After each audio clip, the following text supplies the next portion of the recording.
Hello friends and welcome to my channel Satty logs. दोस्तों, आज का मेरा वीडियो म्यूचुअल फंड से रिलेटेड है। पिछले कुछ सालों में आपने म्यूचुअल फंड्स के बहुत सारे प्रचार देखे होंगे।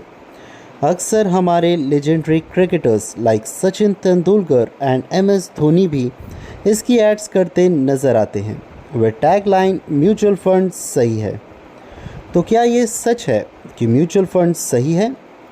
जवाब है हाँ, म्यूचुअल फंड सही है, बट सोच समझकर म्यूचुअल फंड्स में इन्वेस्ट करना ज़रूरी है। म्यूचुअल फंड्स में हमेशा एक डिस्क्लेमर दिया जाता है कि म्यूचुअल फंड्स में इन्वेस्ट करना रिस्की है, इसलिए सोच समझकर इसमें निवेश करें। और इसलिए ये वीडियो मैंने दो पार्ट्स में डिवाइड किया है। फर्स्ट पार्ट में मैं आपको टाइप्स ऑफ म्यूचुअल फंड्स बताऊंगा और सेकंड पार्ट में कुछ इम्पॉर्टेंट पॉइंट्स बताऊंगा जिसे हम एक अच्छे म्यूचुअल फंड्स में निवेश कर सकते हैं और अच्छे returns for the longer period of time पा सकते हैं। तो चलिए ध्यान लगाकर शुरू करते हैं ये वीडियो।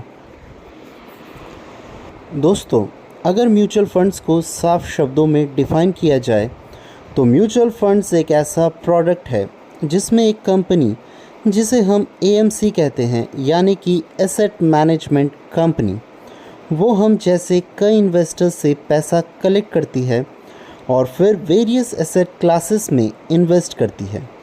उसमें से जो रिटर्न आता है उस पर अपना कमीशन काट कर बाकी रिमेनिंग अमाउंट अपने इन्वेस्टर्स को देती है।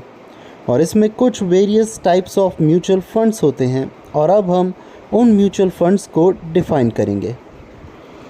इस लिस्ट पर नंबर 1 पर फंड आता है डेट म्यूचुअल फंड। इस फंड में नॉर्मली म्यूचुअल फंड इन्वेस्टर्स का पैसा इन्वेस्ट करते हैं कॉरपोरेट बॉन्ड्स और गवर्नमेंट बॉन्ड्स जैसी स्कीम्स में।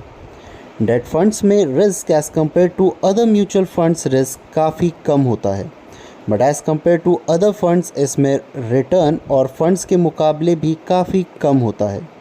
नॉर्मली ये ज़्यादातर फिक्स्ड इनकम्स होती हैं और इस तरह का फ़ंड एक अच्छा ऑल्टरनेट बनता है फ़िक्स्ड डिपॉजिट्स का, बट इसमें रिस्क भी as compare to fixed deposits ज़्यादा हो सकता है।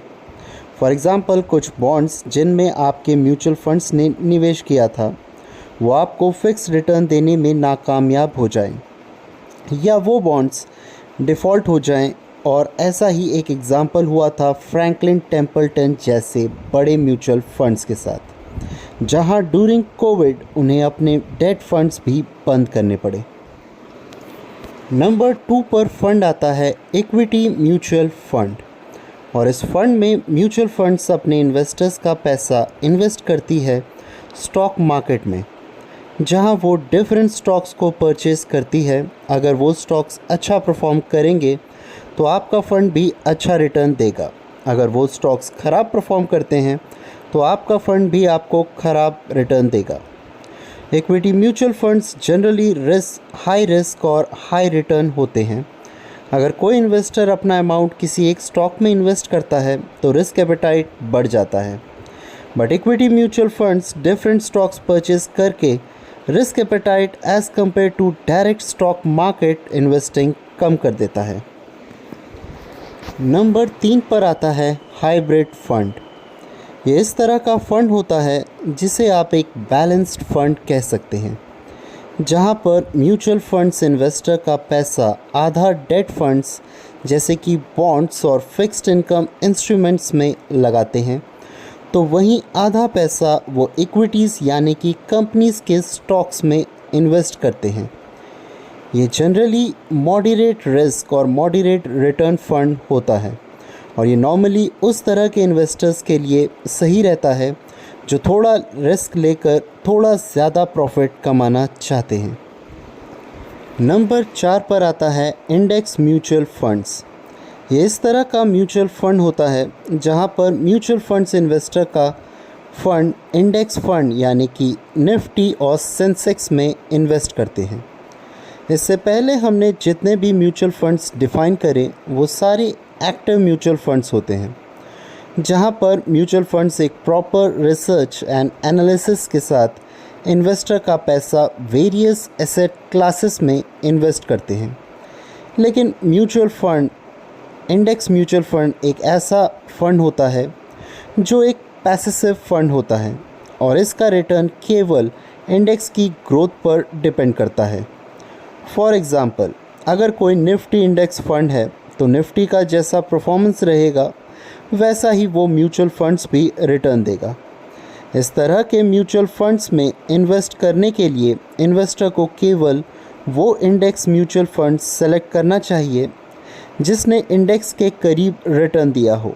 जैसे कि अगर सेंसेक्स ने इस साल 10% का रिटर्न दिया है तो इन्वेस्टर को इस तरह का सेंसेक्स इंडेक्स फंड सेलेक्ट करना चाहिए जिसने 10% के आसपास का रिटर्न दिया हो।